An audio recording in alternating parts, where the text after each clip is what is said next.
Good afternoon, Hornet drivers. Today's video, I'm going to showcase the AT-FLIR pod integration with the weapon systems. I had done a previous video showcasing the weapons integration with the Vanilla pod. This is the more proper procedure to use the onboard AT-FLIR pod. Much more powerful, better tool, more true to life. Because this is a new video, there may be some redundancy if you've watched the other videos, so please forgive that, but I need to bear in mind new players that have just come along.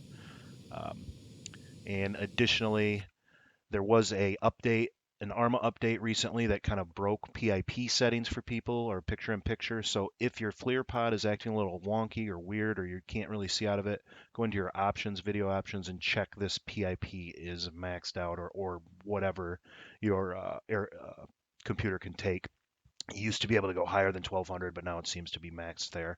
Mine, after the latest patch, was down to 0, and it took me a minute to figure that out. All right, let's get started here. All right, one thing I did forget to mention is prior to this video, you should have a good understanding of the AT-FLIR pod, and you should have watched my video or a video on the AT-FLIR pod. In addition, you need to have a good understanding of the control inputs, TDC, slew, depress, sensor control switch, soy, and different methods for getting the T-pod looking where you want it to get. If any of that sounds unfamiliar or you don't know what I said, go back and watch some of the previous videos and you'll be in better shape. First thing we're going to look at is the infrared guided Maverick. It's going to be Mav-G here.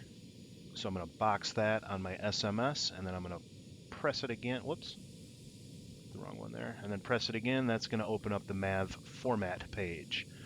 Over here, bring the FLIR up. I want to get the FLIR looking out there at that desert, so go ahead and take my turn my HMD on, sensor control switch up twice to make my HMD soy, put the HMD out there, and go ahead and push TDC depress. It gives me a target point out there. Now I'm going to open up my FLIR pod and search for that target out there. Sorry. Make that soy and search for the target. There we go, right there, moving target.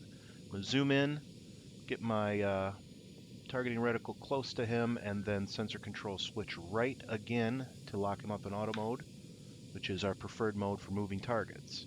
I use sensor control switch right just for a review because we're working on the right DDI. Now, that target is locked up. Gives us a little bit of symbology up here on the HUD. I'm just going to turn off the HMD for a moment for simplicity. And I'm also going to use a script. There's an excellent script here from a fella named Leon Z. He's written an excellent script for an active pause. I'll put it in the video notes and you can use it at your discretion. Got active pause enabled, and now as you can see we're not moving at all. And you could still manipulate all the screens in any way that you want. You can even deploy weapons, but we are not moving. This is similar to the active pause that exists in DCS. Now you can see that bad guy is still moving as well. So excellent script from Leon Z, and again it's linked in the notes. So symbology that is now up on the HUD, relevant to the Maverick because we've now locked him. We've got Mav-G right there, and it's crossed through. That just indicates that the Mav-G is the selected weapon, and it's crossed through because we do not have a good firing solution at this time. This upside down triangle right here is the Mav seeker head. That's what the electro-optical eye on the Maverick is currently pointing at. Because the Mav right now is bore-sighted, it's just pointing straight forward relation to the pylon that it's on. So it's that pylon over there, and it's pointing straight forward, which is a little bit offset to the left. Down here, 2.2 is distance to the target. It's 2.2 miles to the target, and you can see that slowly changing as the target moves around here and there. And then additionally, it's created a target point because we locked him up, and that's indicated on the heading tape right there, that diamond. If we were to turn right, we'll pull that diamond into view. So I'm going to release the active pause, create a little bit more distance, then we'll roll in towards him. Now, electro-optical or infrared Mavericks need require a contrast lock. Now, oftentimes out here in the desert can be cold on the ground, and the sun beating off the side of an armored vehicle will warm the Vic up enough to get a good contrast lock, but DCS can be fairly wonky about it, especially if the vehicle is static. The vehicle may not be hot enough. So if your vehicle is not on the move, or if it hasn't been firing its gun, both of those actions in Arma will warm up the vehicle significantly. But if it hasn't been doing any of those things, you're going to need a script to warm the vehicle up, and I will also provide that in the show notes. I'm going to turn in on this guy. We'll active pause again, and we'll lock him up and talk about the symbology that changes.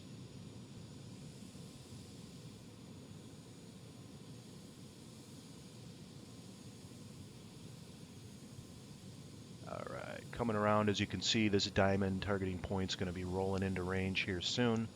There it goes. That's coming in. And I'll active pause here again. Just, whoop, that's no good, but don't worry about it. It's still working. No big deal. It's still working. All right, some additional information now on the HUD that we've pulled him into our HUD. Again, this diamond here denotes the target point that we've created, and as you can see, it's right there. MavG is still crossed out because we do not have a good firing solution yet. 3.9 miles to the target. He's right out there. I'm getting a phone call, sorry for that. TTMR is time to maximum range. This number's wonky right now because I have the active pause. You'll see when I turn that active pause off, there'll be a countdown here that just counts down the time till maximum range. It counts down, the highest it can be is 99. When it gets to 0, then you're in range, and this TTMR will switch to INRNG, meaning in range.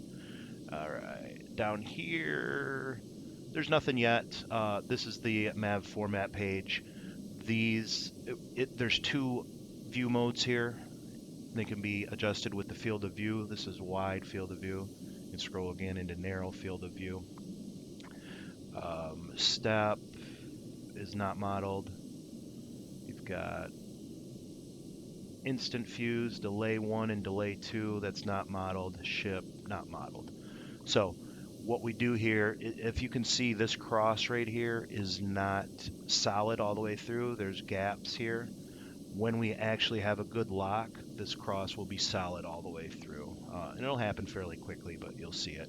And what forces this Mav to try and correlate and lock is when we switch from the soy on our TGP to soy on the Mav, it will try and correlate, it'll try and lock. If it doesn't lock, switch your soy back to the other page real quick and then back. You can do it a couple times and try and correlate.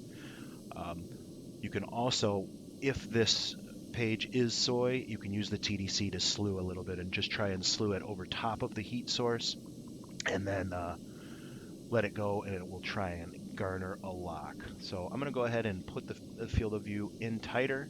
So once I switch this to soy, it's going to snap onto the target point and look for a target, and we'll have a better look at it. We'll go ahead and turn off active pause and watch that TTMR. There, now you can see it's down to 10 seconds. We'll be in range in 10 seconds. Now I'm going to go ahead and switch soy to my Mav format page. You can see it immediately snapped over to that guy, but he's not locked because there's the lock. You see how that cross closed? We can now go ahead and fire on him at our discretion. There's a rifle. I'm going to go ahead and click that Mav page again, switch my soy back to the right and back to the left, and he's back down there. And as I said earlier, I could now slew around, look for a different target if there was more there. You can see my missile just intercepted him there, and he is now dead. But we could slew around, find another target, and ripple another shot. All right, that is. All right, let's take a look at laser-guided Mavericks. Air-to-ground master mode on, master arm on, Mav L, box once and twice. That opens up the Mav format page. These OSBs are non-functional, instant, delay 1 and delay 2. In the case that further on down the development of the mod they are functional, those are used to create a delayed fuse on the warhead. Instant would be on impact, the warhead will detonate. Delay 1 will be, it's either a 1 millisecond or 1 second delay, and then delay 2 would be twice whatever that unit of time is. You would use the delay functions if you wanted to penetrate a soft skin vehicle or structure. This X that's moving back and forth is the MAV seeker head searching for a target point out in front of the airplane. You can see it's also represented up here on the HUD by this upside down triangle. So that's searching out in front, looking for a target point to co-locate with. Once we define a target point, they'll be co-located, and that will be the first stage in our attack. The second stage would be pulling that co-located target point into this acceptable launch circle, and the closer you are to the center of this circle, the higher probability you are going to have for a good shot. So once you got your target point, you want to get your laser MAV, your X co-located with it, and then maneuver the jet to put that X in the center of this circle for our shot. The laser code right here is, the default laser code is 1111. That's fine if you're the only aircraft in a mission, but if there are other aircraft or other JTACs or FACs or anybody that are playing around with laser codes, you're definitely going to want to change that because it is the default code. They'll often, there may be other lasers using that code. You may be in the middle of a weapons delivery, and then your weapon picks up somebody else lasing on that, or you've got a JTAC that's out there embedded and they're in contact. He's talking to somebody else and trying to get some cast support, and your lays is screwing with them. So best practice is always to change that. You do that by clicking here on the UFC, and then you choose a 4-digit code of your liking. I'll do 222 tree, and then press code here. That changes it there, and you'll see it's now changed there as well. All right, once you change the laser code there, you also need to change it in your FLIR pod. So we're going to open up our FLIR. Down here, you see laser spot track 1111 and 1111 LTDR, laser target designator and ranger. Those are gone over in detail in the ATFLIR video that you should have watched by this point. But if you want more detail on those, watch the ATFLIR video. The short version is laser spot track is to pick up an off-board laser, and laser target designator ranger is our onboard laser. So we need to change our onboard laser to match this code. Do that by clicking UFC here, and then up here we're going to put 222 tree, and then pick LTDC for laser target designator. So that is now 2223 there, 2223 there. We're all set. Last thing we need to do is arm our laser. If you look here up on our HUD, you can see there's nothing up there. Once we come down here to this switch, LTDR switch, this arms the laser. Flick that up. Now the laser's armed, and that's notated right here, L-arm. Once the laser fires, that L-arm will change to a flashing LTDR. That means the laser is firing, but for now, that's how we know it's armed. As of right now, in Arma, this LTDR switch stays on at all times. However, in the real jet, once you fire the laser once, that switch will automatically flick off to preserve the life of the laser and the lens and such, and heat. So every time that you fire the laser, that'll switch off. You'll have to come back down here and switch it back on. So as of now, this is, what is it? October 12th, 2021. That will stay on at all times. Further in the development, they may code that to turn off after subsequent laser firings, and so you need to keep an eye up here, make sure your laser arm is on. All right, so what we're going to do now is define a target point. Once we define the target point, we will turn in. These will be co-located. We're going to pull that into the center and fly towards the target point and make the attack. So define the target point however you like. I'll just go ahead and use the helmet mount device, and I'm going to expedite this turn here.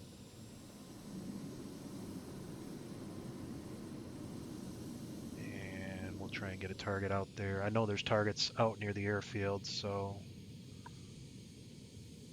we'll be out in that area.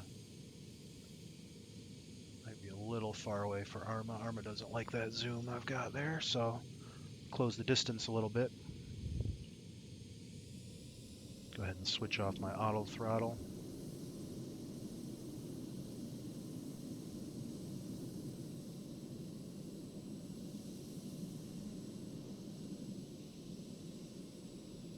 Okay, let me create a target point there now. So come over here to our Tpod. As you can see, that X stopped moving, the triangle stopped moving, and the target point is there. Now the triangle and the target point should be co-located. They're not quite, but that's okay. Once we fire our laser, which will happen automatically when we shoot our missile off the rail, they'll co-locate a little bit better. So I'm going to come down here to the Tpod, and I'm just going to refine this target a little bit. See if we get some better contrast in infrared. Yeah, there we go. All right, we've got a target right there. I'm going to get him fairly close and then switch it to auto mode.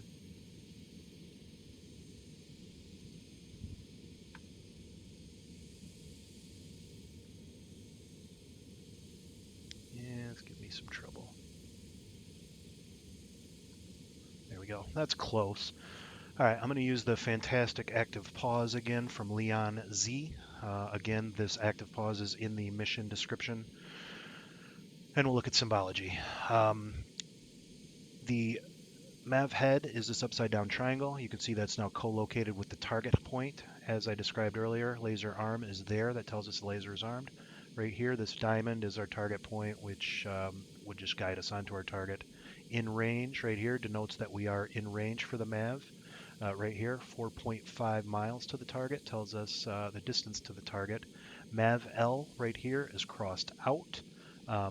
That's fine. It's crossed out because once we hold down weapon release key, the Mav will come off the rail and then the laser will automatically fire. And when that laser fires, this will momentarily not be crossed out because it is now a viable target because it has laser ranging. Down here, as we discussed, we've got our X target and Mav seeker head that are co-located pretty close to the center of the acceptable launch envelope, so that's great. Our or our laser code 2223 there, 2223 there. We'll take a look at our target. That could be a little better. I might try and refine that, but we'll see. We might get a hit. I believe that's it. So I'm going to unpause. I'm going to think about refining this target just to make sure we get a good kill there. So active pause coming off.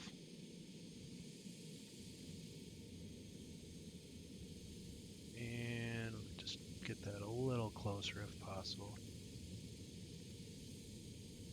Boy, that is not being good to me today. That's okay. All right, laser in range. Our laser is armed. We're 3.5 to the target. I'm going to go ahead and hold down weapon release now. There's one away. As you can see up here, LTDR is now flashing because the laser is firing. You can also see it here on the screen. And at this point, we just wait for the missile. You can see the IR signature of the missile there coming in. Mavericks are fairly slow. And that should be a pretty good impact.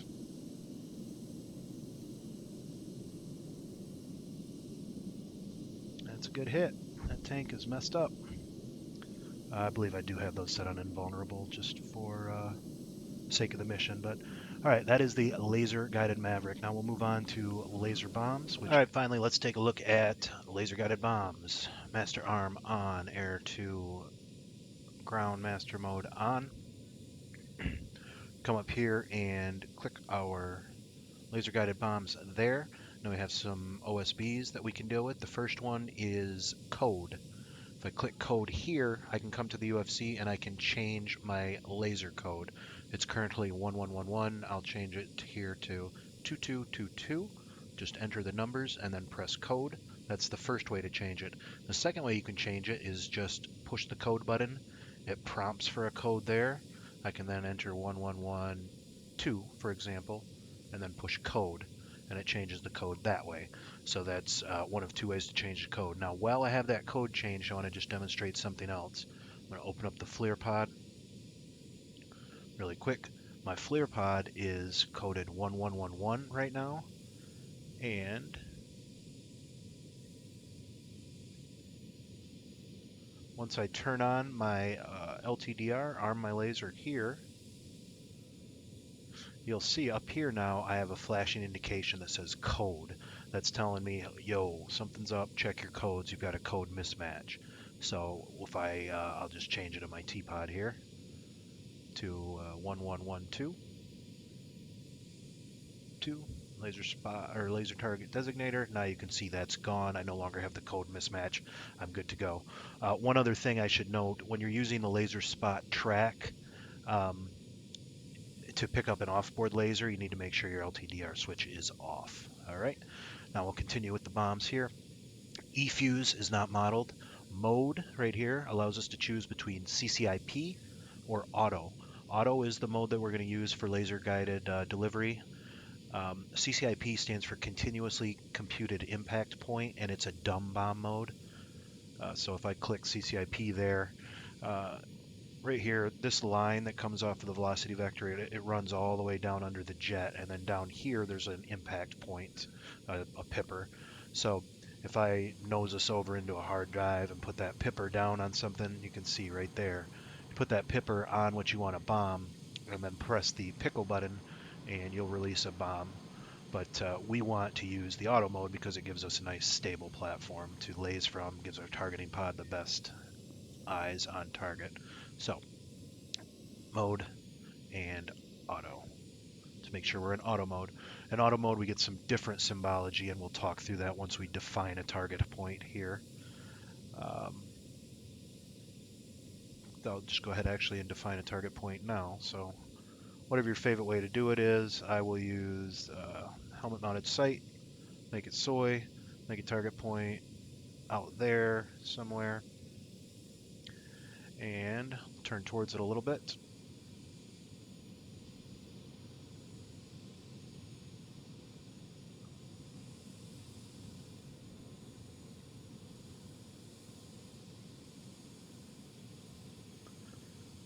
And then I'm going to use this excellent pause, active pause feature again from Mr. Leon Z.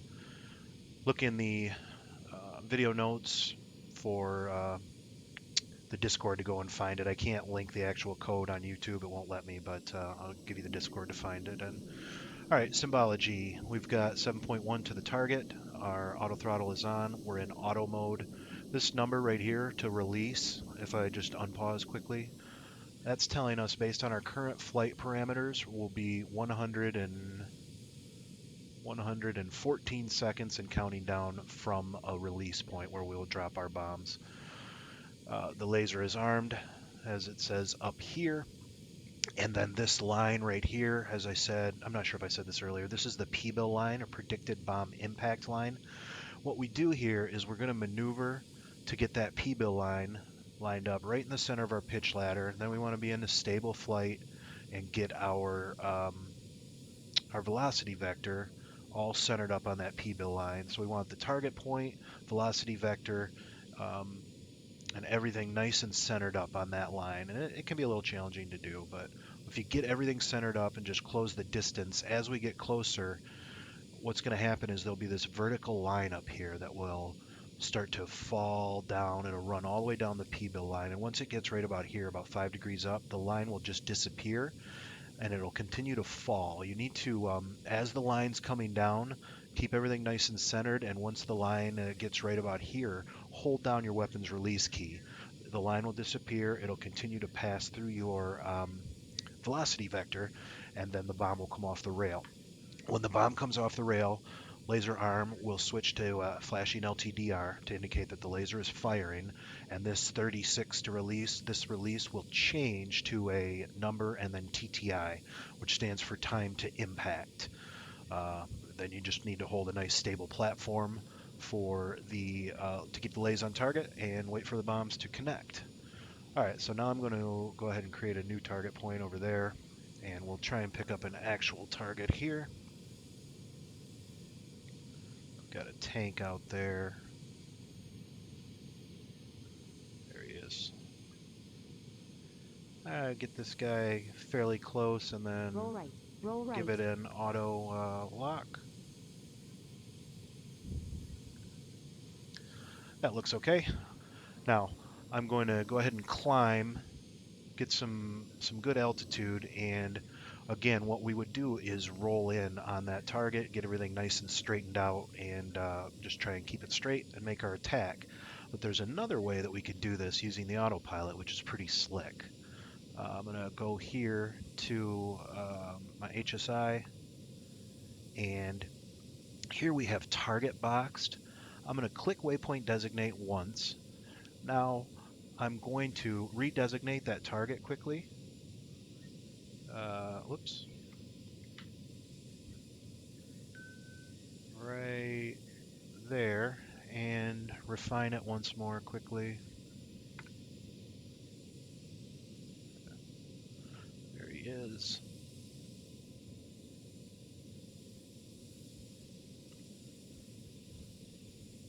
Try and get him on there.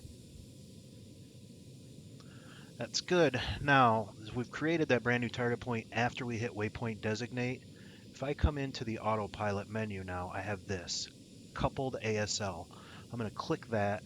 That's coupled azimuth steering line.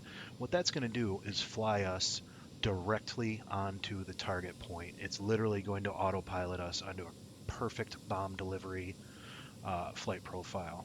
Right now, I'm not touching anything. My hands are not on the stick whatsoever. The aircraft is coming around. Let me just do my final checks. Laser is armed. Target looks good there. Our codes are good. No error. So we're 60 seconds from release. I'm going to just nose down a little bit, but otherwise the aircraft is flying itself. Now 45 from release. And I'm nosing down just a little more just to expedite that. Don't put too much control input in because you will override the coupled autopilot. We'll hit barometric alt there. Apologize for that. I had us in a pitch there. So 18 seconds from release. Again, I'm not touching anything, and everything right here is perfectly lined up. So watch for this line to start falling here in a moment. So there's the line coming down, passing the 10. I'm now holding the weapons release key. There's one bomb away. You can see here 5-4 laser. That's telling us the laser is firing. LTDR, or that's when the laser is going to fire. Now the laser's firing. LTDR. We've got 5 seconds TTI, time to impact, and we can watch right here our bomb come in on target. Boom. That is one dead tank. Literally the aircraft flew itself. So that's a very awesome feature that I just discovered today. And that is it. I hope this video helped you understand a little bit better. As always, point out any errors, comments, or questions, and I'll answer them quick as can be. And thanks for watching.